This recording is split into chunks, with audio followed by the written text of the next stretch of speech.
태안 화력발전소에서 24살 비정규직 노동자 김용균 씨가 숨진 지 5년이 됐습니다. 이 사건을 계기로 중대재해처벌법이 시행되는 등 일부 제도의 진전이 있었지만 우리 사회의 노동 현장 곳곳은 여전히 위험에 노출돼 있는데요.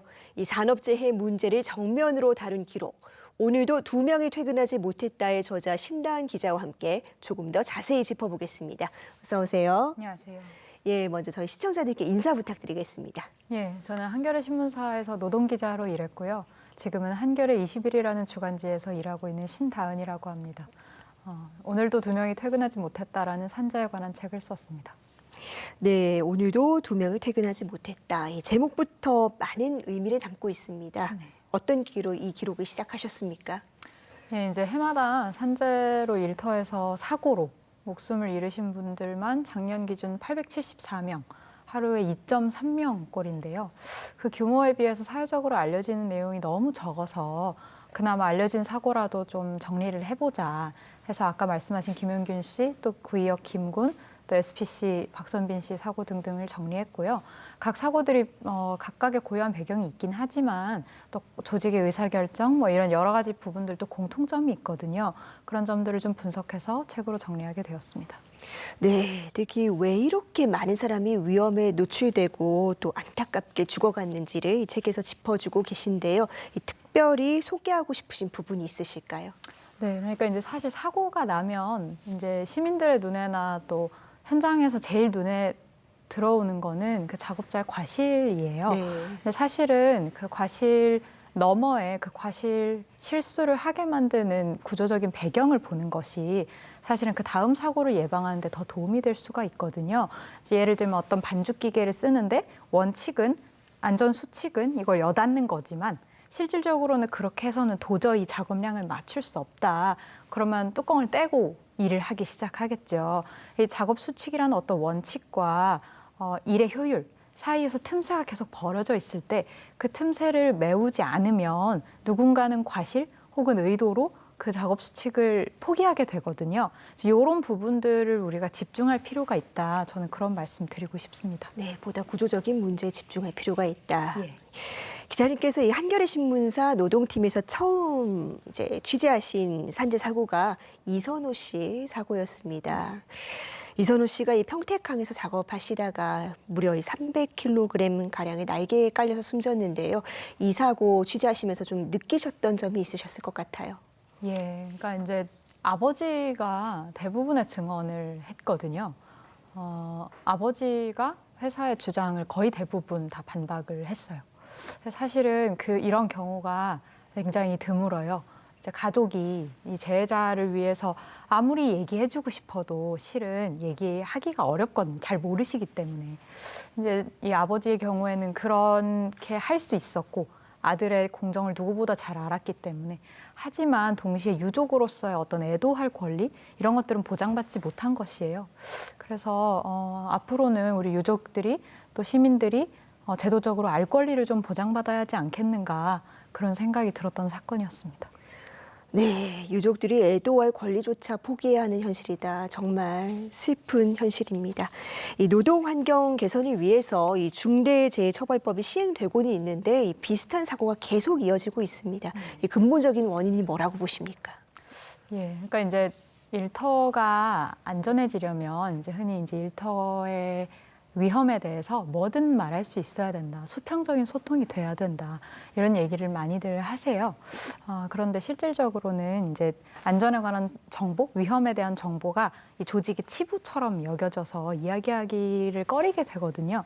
그러면 그 중요한 정보들을 조금 이야기하기가 어렵고 또 그것들을 모른 채로 의사결정을 하게 되고 그런 문제들이 있습니다. 그래서 일터의 위험 요소를 겉으로 드러내고 관리하는 것이 지금은 좀 잘 안 되고 있지 않은가 그런 생각이 듭니다.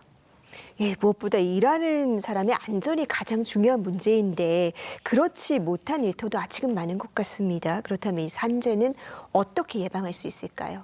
예, 사실 사업장마다 공정도 다 다르고 이제 일하는 방식도 다 달라서 이제 딱 잘라서 얘기할 수는 없는데요.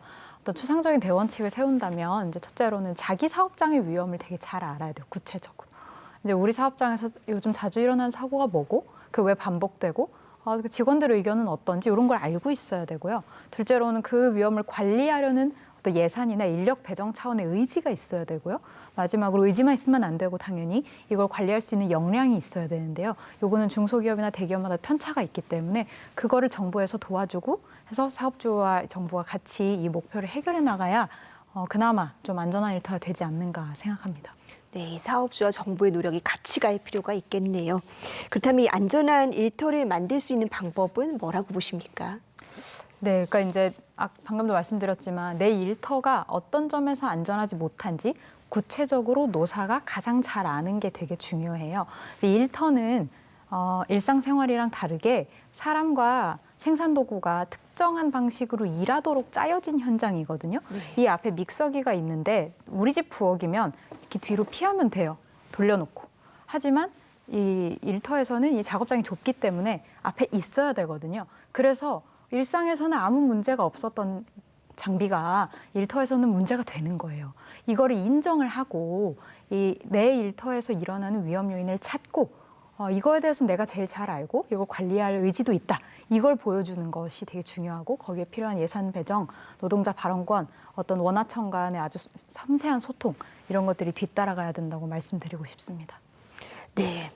이 안전한 일터를 만드는데 일반 시민들의 역할도 어느 정도는 중요할 것 같거든요. 어떻게 보십니까? 네, 그러니까 이제 산재라고 부르니까 이제 이게 그 일터를 다니지 않으면 아무 상관이 없다 이렇게 생각하실 수도 있을 것 같아요. 근데 사실 그렇지 않고 일터의 노동자를 함부로 대하는 기업이 그 인근의 주민이나 소비자들의 건강을 우선하지는 않거든요. 기억하시겠지만 현대산업개발에서 아파트 무너짐 사고가 작년에 2건이나 있었죠. 네. 근데 한 건은 희생자가 시민이었고 한 건은 노동자였어요. 그래서 이제 결국 핵심은 이윤을 추구하는 기업의 활동을 우리가 어떻게 적정선에서 제어하고 안전을 함께 추구하도록 만들 건지 그걸 고민하는 거는 노동자와 시민 모두가 해야 되는 일이거든요. 네, 그렇게 말씀드리고 싶습니다. 네, 그렇다면 이 기자님의 책이 이 사회에 어떤 변화를 가져오기를 바라실까요? 네, 그래도 이제 이런 얘기를 들으시다 보면 많이들 답답해 하시는데요. 사실은 과거 사건들을 쭉 정리하다 보니까 산재에 관한 우리 시민들의 질문이 많이 발전해 왔다는 생각이 들었어요. 그러니까 뭐냐면 구의역 김군 때 이제 위험의 외주화 이런 말 처음 쓰게 됐고요. 이제 태안화력발전 때는 이제 2인 1조 그리고 이 사고가 났을 때 기계를 비상으로 멈추는 장치 이런 건 어디 있었지? 이런 굉장히 구체적인 사고 대응에 관한 질문이 좀 나오기 시작했고요. 중대재해처벌법 만들어지고 나서부터는 경영을 할 때부터 애초에 안전을 고려했나요? 이런 어떤 이 사업장에서 자주 발생하는 사고를 어떻게 관리하고 계시죠? 이런 질문으로까지 나간 거거든요. 그래서 이만큼 이렇게 시민들이 계속해서 관심을 가져주시는 만큼 산재에 대한 논의가 발전되어 오고 있어요. 그래서 제 책도 어떤 시민들의 그런 관심을 키워가는데 참고 자료로서 쓰일 수 있었으면 좋겠다. 그렇게 생각하고 있습니다. 네, 우리 노동 현장이 얼마나 위험한지를 사람들이 지켜보고 기억하는 것만으로도 세상은 어느 정도 변할 수가 있겠다는 생각이 듭니다. 마지막으로 꼭 전하고 싶으신 말씀이 있으실까요? 예, 제가 오늘 적어왔어요. 이제 제 책 제목이 오늘도 2명이 퇴근하지 못했다인데요. 11월 30일에는 무려 4분이 산재 사고로 돌아가셨더라고요. 이제 경남 함안에서 구조물에 맞음, 서울 동작구에서 의료장비에 맞음, 경남 창원에서 제품이 공중에서 떨어져서 맞음, 연천에서 전봇대가 넘어져서 감전됨. 이런 사고가 있었어요.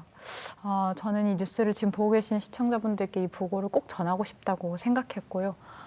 노동자의 몸과 목숨이 더 이상 이렇게 희생되지 않는 사회를 위해서 지금 이렇게 보고 계신 시민들의 부단한 관심, 또 연대를 부탁드리고 싶습니다. 감사합니다. 네. 오늘도 누군가는 일터에서 돌아오지 못했다는 사실, 그 배경엔 그리고 반드시 바꿔야 할 구조적인 문제가 있다는 사실을 우리 모두가 잊지 말고 기억해야겠다는 생각이 듭니다. 기자님 오늘 말씀 잘 들었습니다. 감사합니다.